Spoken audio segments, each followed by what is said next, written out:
செல்வம் எனக்கு மெடிசன் எல்லாக்கா கொடுக்கணும். சுகாதாரத்துறையா? ஐயா என்கிட்ட சொல்லியிருக்காரு மந்திரி பொறுப்பை ஏற்றுக்கணும்னு. என்ன செல்வம், நான் மந்திரி பதவிக்கு தகுதி இல்லாதவன் நினைக்கிறியா? இந்த கட்சிக்கு மற்றவங்க செஞ்ச தொண்டை விட நீ செஞ்சது எந்த விதத்திலையும் குறைவில்லை. முதல்ல மந்திரி சபை அமைச்ச போவே உன் பேரை பட்டியல வச்சேன்.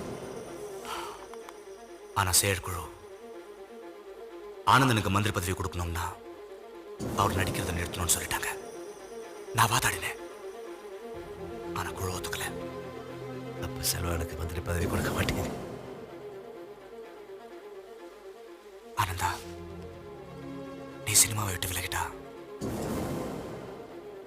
நாளைக்கு நீ கேட்கிற பதவி உன்னுடையது. நாளைக்கே நீ கேட்கிற பதவி உன்னுடையது.